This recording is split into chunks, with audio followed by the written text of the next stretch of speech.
বেজগাঁও গ্রামে এবং লোহজং ইউনিয়নে আপনারা পদ্মা নদীর একেবারে পার ঘেঁষে সেই পদ্মা বিচ ক্লাবটি গড়ে উঠেছে। আপনাদেরকে এই পদ্মা বিচ ক্লাবের ভিতরে এখন আমি নিয়ে যাচ্ছি। আমি পদ্মা বিচ ক্লাবের ভিতরে ঢুকেছি। এটি আসলে একটি ক্যাফে।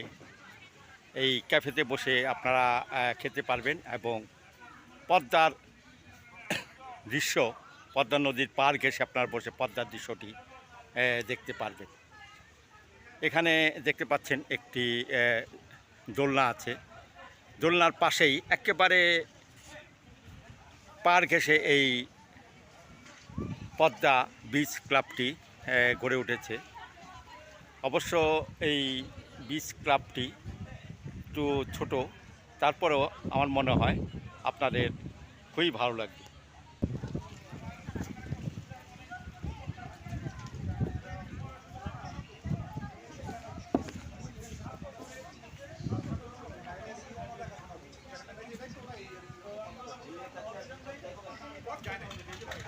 আপনারা পদ্মা নদী কী জিনিস সেটি এখানে আসলে বুঝতে পারবেন।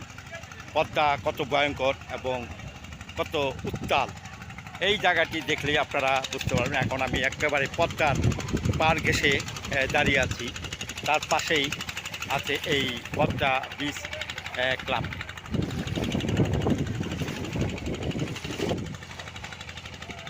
আমি আপনাদেরকে পদ্মা বিচ ক্লাবের থেকে সেই পদ্মা নদীটি দেখাচ্ছি। ওপারে পদ্মা নদীর পার, আর এই পারেও একটি পার, কিন্তু এদিকে দেখা যাচ্ছে শুধু পদ্মা নদী, পদ্মা, কোনো পুল নেই, কিনারা নেই। আর এই দূরে দেখা যাচ্ছে, যদিও দেখা যাবে না, পদ্মা বিচ। আমি আপনাদেরকে পদ্মা বিচ ক্লাবের এই ক্যাফেটি দেখালাম। আমার পিছনে দেখতে পাচ্ছেন পদ্মা নদী, একেবারে পার ঘেঁষেই এই ক্যাফেটি গড়ে উঠেছে। আশা করি এই ক্যাফেটি আপনাদের ভালো লাগবে। আমার মনে হয় এটি আর কিছুদিন পরে আসলে হয়তো পদ্মার ভাঙন যেটা বলে সেটা হয়তো হবে, তখন এই ক্যাফেটি থাকবে না। আর আমার পিছনে অবশ্যই আপনারা দেখতে পাচ্ছেন এই পদ্মা নদী, উত্তাল পদ্মা এখন মানে ভয়ঙ্কর রূপ ধারণ করেছে। এখন দেশে চলছে বন্যা। এই বন্যার পরিস্থিতির কারণে এখান দিয়ে পানি প্রবাহিত হচ্ছে। এই জন্যই এই পদ্মা নদীটি ভয়ঙ্কর রূপ ধারণ করেছে।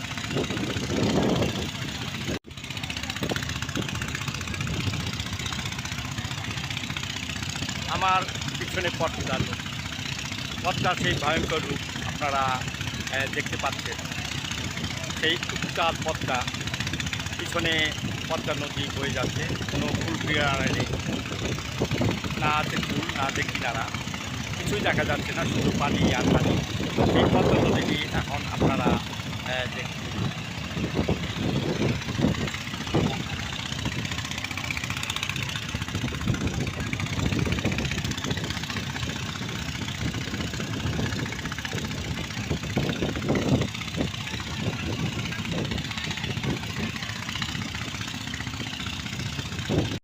আপনাদেরকে পদ্মা নদীর পাড়ে দুটি ক্যাফে দেখিয়েছি। একটি হলো পদ্মা বিচ ক্লাব এবং আরেকটি নীল। এই জায়গাটি বেজগাঁও গ্রামে এবং লোহজং ইউনিয়নে মুন্সিগঞ্জে অবস্থিত। যদি আপনাদের এখানে আসতে ভালো মন চায় তাহলে আপনারা ঢাকার যে কোনো দিক থেকে আসতে পারেন। ঢাকার মধ্যে আপনারা ঢাকা থেকে প্রথমে আসতে পারেন খানবাড়ি থেকে অটোতে আপনারা এই বেজগাঁও এই পদ্মার পাড়ে চলে আসতে পারেন। যদি আপনার নারায়ণগঞ্জ দিয়ে আসতে চান তাহলে মুন্সিগঞ্জ টঙ্গিবাড়ি হয়ে এই বেজগাঁওতে আপনারা আসতে পারেন। যদি আমার এই ভিডিও আপনাদের ভালো লেগে থাকে তাহলে অবশ্যই লাইক, কমেন্টস এবং শেয়ার করবেন। আর আপনাদের আমার এই ভিডিও ভালো লাগাই হলো আমার এই ভিডিও করার সার্থক। ধন্যবাদ সবাইকে।